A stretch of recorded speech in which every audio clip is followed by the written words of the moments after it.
A very good evening. It's 1st of November 2014 and welcome to News First Weekend. I'm Arundhati Mudanayaka. Let's start off with a look at the stories making headlines this evening.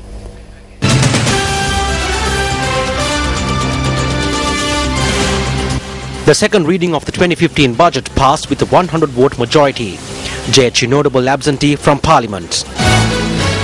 Donations of the Sirasa Shakti Sahanayatra reaches the hands of those affected by landslides. Estate workers staged protests demanding suitable accommodations to replace line rooms. And now for the stories in detail.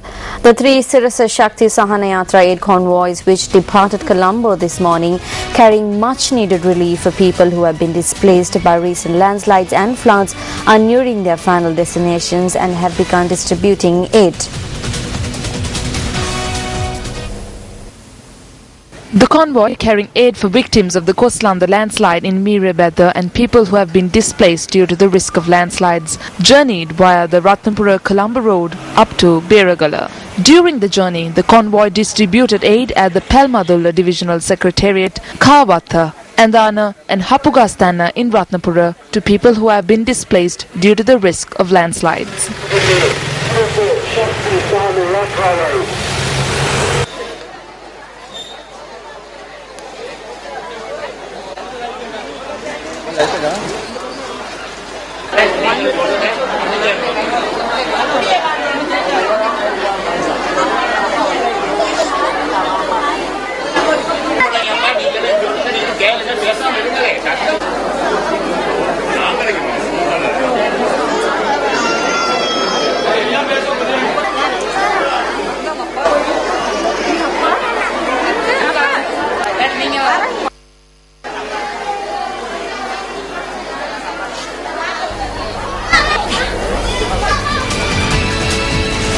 Newsfirst Katharina Chang, who is travelling with one of the convoys and joins us now with more details.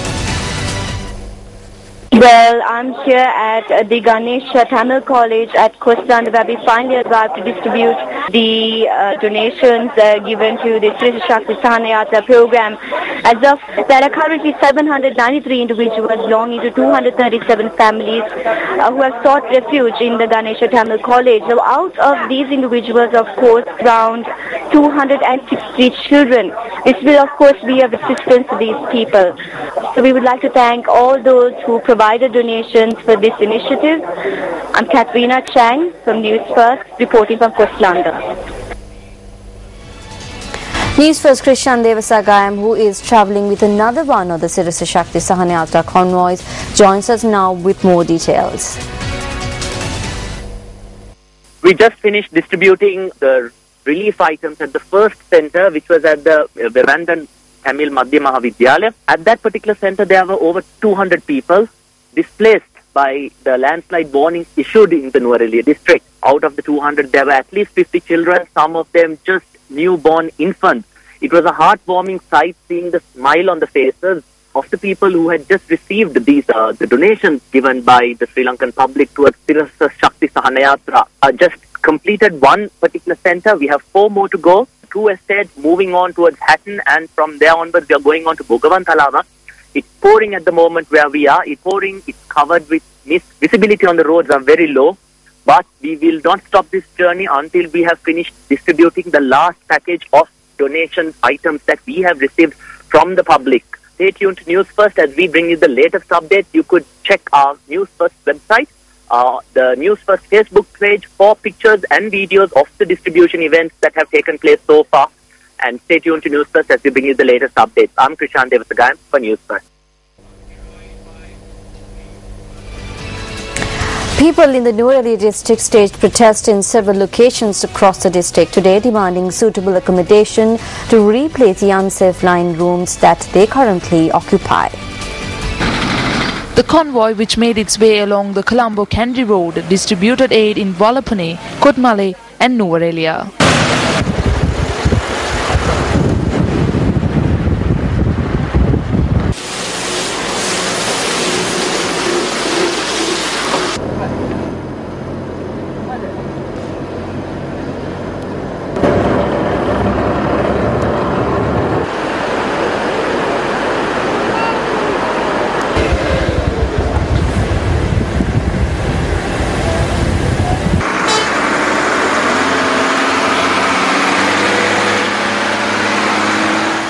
We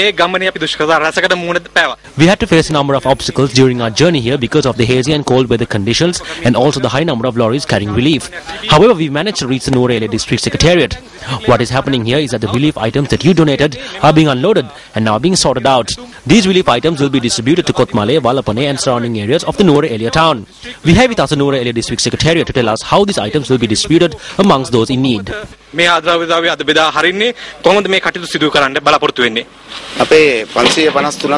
2,478 people from 553 families are currently housed at 21 shelters, and we plan on distributing these items right into the hands of these people. Right now the people here are in a state of need in light of this situation. This program which Sirasa is doing is truly a heartwarming act. As a government we have received a large amount of money, around 15 million rupees. However, we cannot deny the connection the people have with our culture. Sirasa is actually doing a great service here. We saw how people came on bicycles and other ways to collect these items. There are also instances where there are organizations who cheat these innocent people for their personal gains, which is why as a government we are afraid to work with such organizations. However, when Sirasa does something, they do it properly and we have faith in them and we can get involved in these things. We are not ready to work side by side with the wrong kind of people. We are working here today because Sirasa does these things with responsibility and honesty.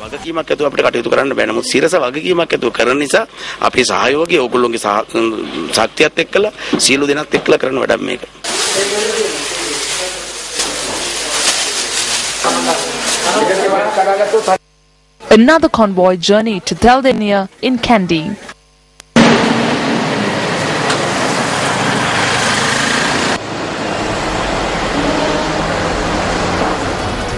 Well, that was Newsfirst.lk bringing us the details about the distribution of aid in the Noor Area district.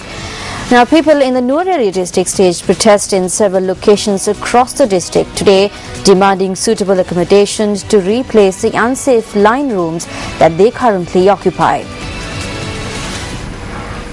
This protest was staged by a group of estate workers in Lindula. Since the Koslanda tragedy occurred on the 29th of October, people have been evacuated to safer locations continuously. These people are calling on the authorities to provide them with proper housing.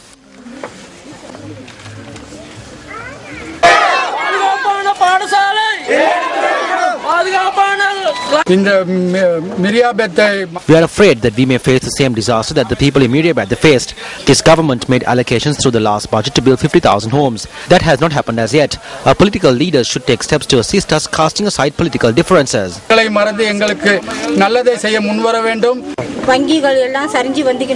afraid that earth embankments will collapse. We worry about whether our children will leave us or whether we will leave them. When looking at this tragedy, I do not know what to think. We have no security. A small boy lost his life recently in the Valaha estate. The body of a woman was recovered from the rubble of the Kuslanda landslide during search operations today. Search operations were conducted smoothly today due to the fair weather conditions experienced throughout the day. Search operations were conducted by around 800 personnel from the Sri Lanka Army. Canines of the Army Commander Force are also being used in the search operations.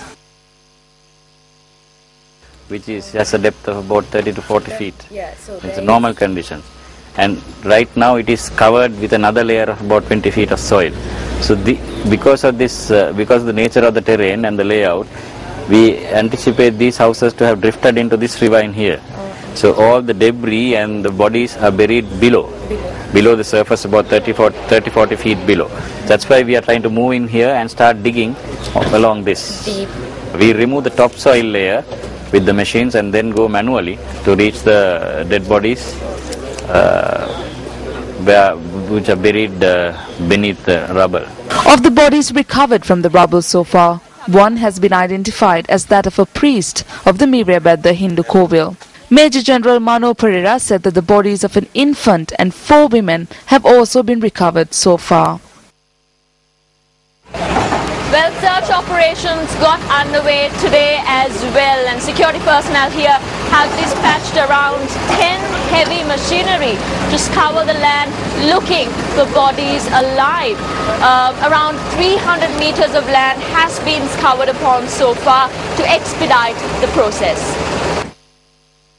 In Koslanda, which has now become a plateau of soil, our attention was captured by a wail that echoed off the hills.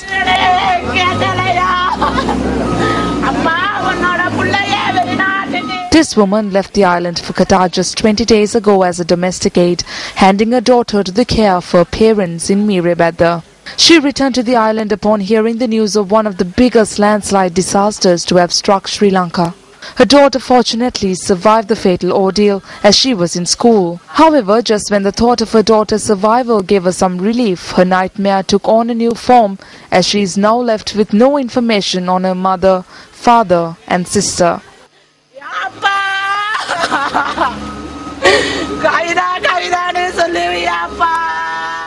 Meanwhile, all shops in Kottagala were closed for a period of 2 hours to mourn the lives lost in the Koslanda landslide.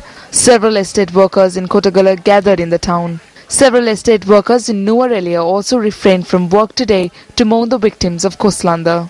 According to our correspondent, those engaged in the vigil had dedicated a day's pay for the Koslanda landslide victims. Pujas were held in 2 kovils in the Ensal estate in Daniyaya in memory of the victims of the Koslanda landslide. Meanwhile, a reporter notes that a group of people living in the Ensal estate are spending their nights at the Sellakanda Junior School following a landslide which affected the Sellakanda area in the Ensal estate last year. A Newsfirst team, including our staff reporter Stephanie Lazarus, have been in Koslanda since shortly after the news of the tragedy was reported. They have been visiting victims of the landslide and inquiring into their stories. Our team filed this report earlier this evening. A return to school that they did not expect. These school children in Mirebadda would have no doubt been looking forward to returning to the familiar embrace of home, but it was not to be. Instead, they found themselves back at school as displaced persons. 270 children returned to the Koslanda Tamil College without their books. All they have now are memories of death and devastation. The National Child Protection Authority is engaged in a major effort to heal the trauma that has been caused to these little hearts and minds. Right now we are focusing on the education of these children, and especially there are about 8 children who has to do their exams in December. So we are trying to send them to a close by school where the education director and his team, they are looking after the other, they are how to send them to the school and get them places in the school and like that. But we are trying to give them all the material support and the psychological support. When tragedy struck at 7:45 on Wednesday morning, these children suffered immeasurable loss. But loss is not the end of them. Misfortune is not eternal. These children have built a bond with every adult working to ensure that they do not feel that way. In order to prevent their painful memories from consuming them, all that can be done is to commit every second to them.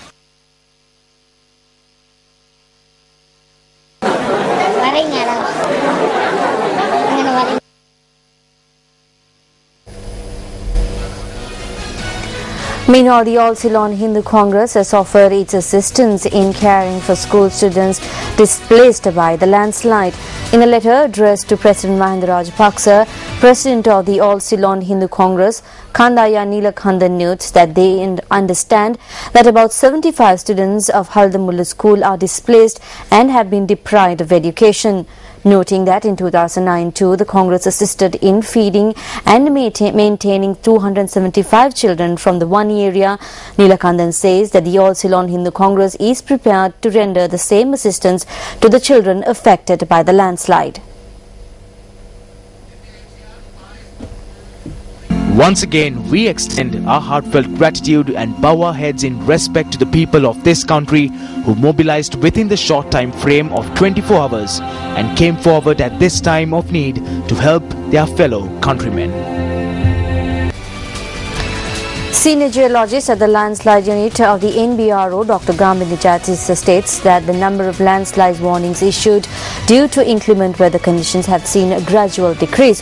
However, the threat of landslides are still prevalent and the landslide warnings issued will be in effect for the next 24 hours. Choking traffic has been reported in several roads in Gampaha and Jayala due to the overflowing of the Attanagalu Oya.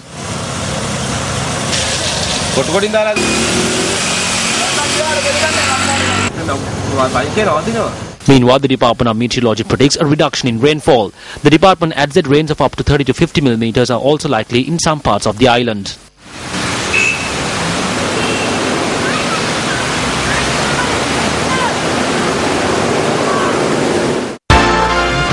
Biz First, brought to you by High flyers of the Grade 5 Scholarship Exam. Apply now. Sri Lanka Insurance Subapathum Scholarship.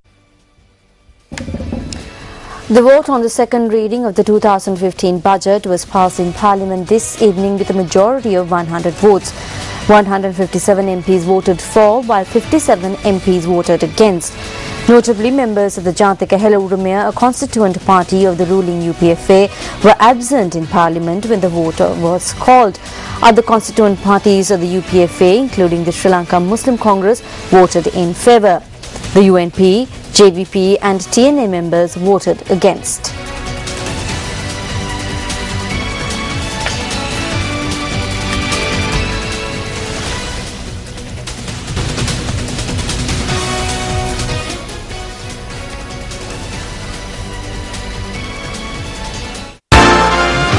Biz First, brought to you by High flyers of the Grade 5 Scholarship Exam. Apply now. Sri Lanka Insurance Subapathum Scholarship. Let's take a look at some of the views expressed in Parliament during this morning's debate. The bill that was presented by you was amended by removing the word casino. When there was opposition to this bill from across the country and from the Mahasangha, it was removed. We adopted it without the word casino. Is His Excellency the President saying now that licenses will be given to casinos? It is mentioned in your budget proposals. What is this dual policy? During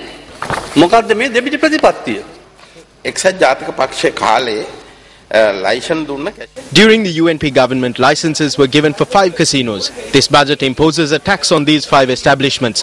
Remember this well. The budget deficit is 521 billion rupees. Our foreign reserves today amount to 9.2 billion. The budget deficit is 4 billion, and even if we pay that off, we will have 5 billion left over in reserves. Debt, which was at 106%, has been brought down to 78%. We are trying to bring it to 60,000 by 2016.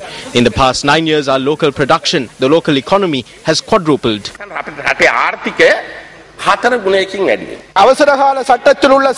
Although emergency regulations have been lifted, the Tamil people are still being pressured through the Prevention of Terrorism Act. In recent months, Jayakumari and her daughter were arrested using the provisions of the Act while they were searching for their family. They are still being detained at the Booster camp. 4 days ago, an individual known as Krishna Raja Sinnathambi was arrested under these laws. He has been arrested because he came forward to testify at the UN Human Rights Commission.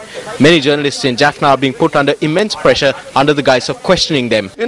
I would like to mention to the TNA to learn from our government, to learn from His Excellency Mahinda Rajapaksa, learn how to create a situation that is conducive for economic growth, learn how to heal the wounds of the people after 30 years of war, learn how to govern towards achieving lasting peace and prosperity, and most importantly, learn how to truly work for the people, for the benefit of the people, and not to satisfy international aspirations and ambitions. You cannot fool all the people all the time. The polity that you represent are waiting for you to wake up. Wake up from the deep slumber that you are in. It is still not late to wake up. Realize the past mistakes and forge ahead by rectifying them in the interest of the people, not only of the North but the entire nation. Taking a look at more local stories from the Parliament.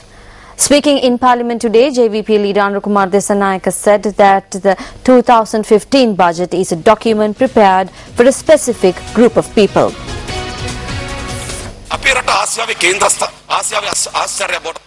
They said they would make our country the wonder of Asia. They used flowery words from the Sinhala language, and through that our people formed a beautiful picture in their minds. Honourable Chairman, the loss incurred by the Electricity Board alone is more than 80 billion. The estimated expenditure for 11 ministries is 81.66 billion. The CEB's losses are 80.38 billion. Is this how you plan to make this country an energy hub? The Petroleum Corporation has incurred a loss of more than 119 billion over 3 years. The Mattala Airport only cost 3.5 billion. The Hambantota Port cost 4.5 billion. The Southern Expressway up to Galle cost 7.5 billion. The Katunayaka Expressway cost 5.2 billion. All of this together amounts to 20.7 billion. This is because of capricious transactions. Even the IOC Corporation imports its oil. The CPC imports oil too, but IOC makes a profit while the CPC is mired in losses. Is this how they plan to make this an aviation hub? Then they talk about Mattala, which is even worse. Revenue at the Mattala airport for the month of May was 16,275 rupees. They said that they would make this a trade hub, and they have managed to do that to the minimum. They made this a country that overflows with heroin. It has become a heroin distribution center. Recently, 261 kilograms of heroin were seized. The Prime Minister's secretary writes letters for the release of the containers. The latest twist in the drug smuggling racket is that the drugs are seized, but the smugglers don't get caught.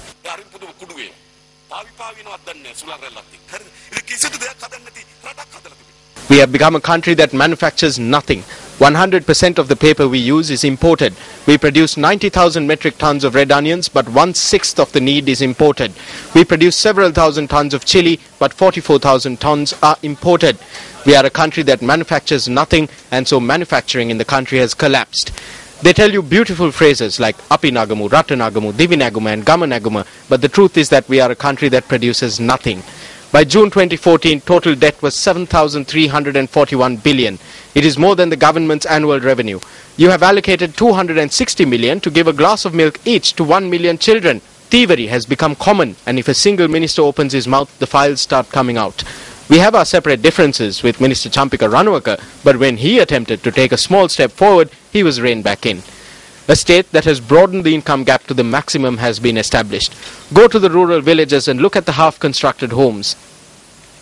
But look at the rest of the country. It takes them 45 minutes now to go to Jaffna. They travel in helicopter with 3 other helicopters accompanying.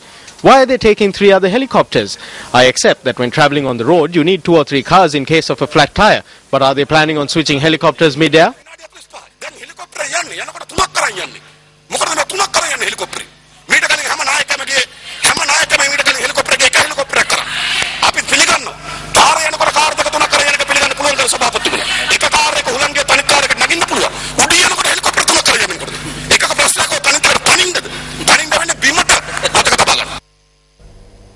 President Mahinda Rajapaksa says that he will leave no room for terrorism to raise its head in the country once again, regardless of the actions of foreign forces.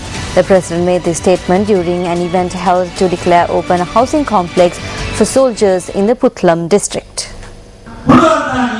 The event was held at the Maus Ratnapala Vidyalaya in Anamaduwa to hand over 101 houses to soldiers.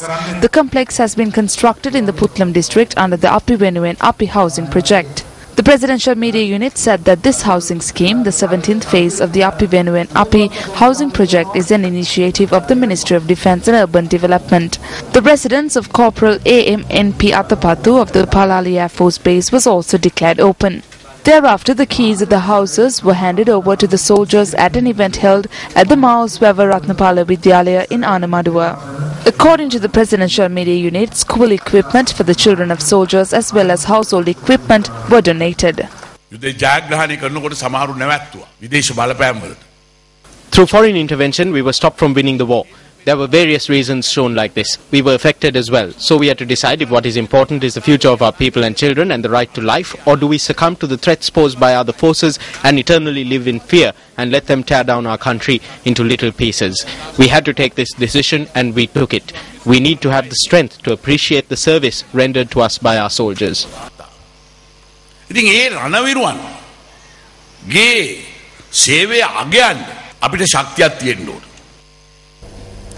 Protests were held in the Thangachimadam area in Tamil Nadu today as well against the death sentences handed down to 5 Indian fishermen by the Colombo High Court.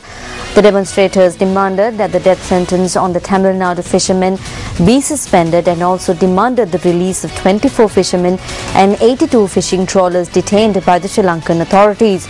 Meanwhile, the Hindu newspaper reported that special discussions were held between members of Fishermen's Association in Rameshwaram yesterday. The fishermen had decided to hold a protest opposite the Indian Parliament on the 7th if the central government does not intervene to free the Indian fishermen who were given capital punishment in Sri Lanka. 8 persons, including the Indian fishermen, were given capital punishment on charges of smuggling heroin into Sri Lanka on the 28th November 2011 by trawlers from India.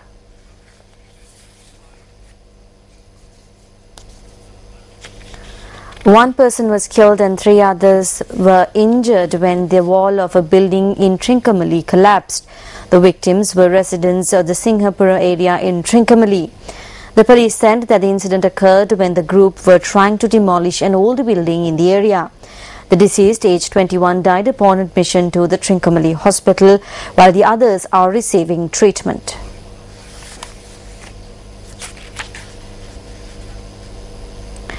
Two people were killed in a motor accident which took place in Miriswatha, Gampaha last night.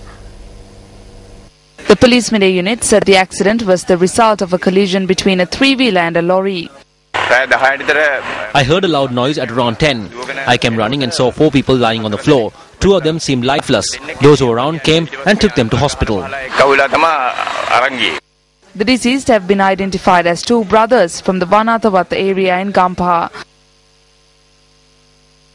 The driver of the lorry and another individual were admitted to the Gampaha General Hospital for their injuries.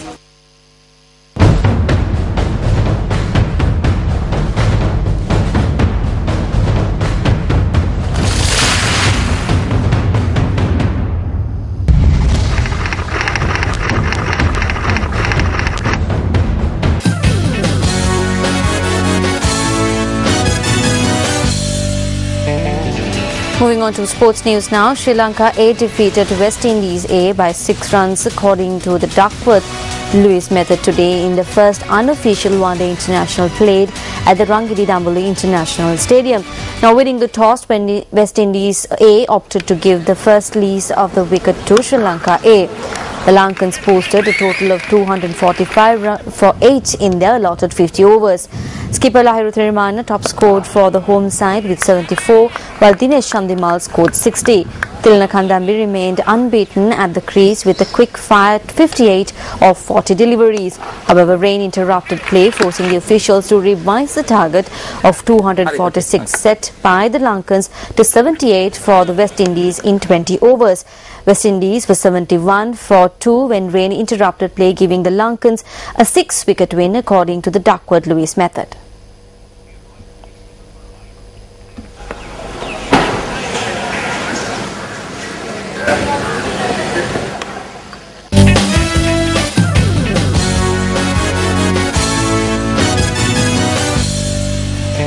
And with that, we wrap up tonight's edition of News First Weekend. Thank you very much for joining us. I'm Arundhati Mudanayaka. Good night.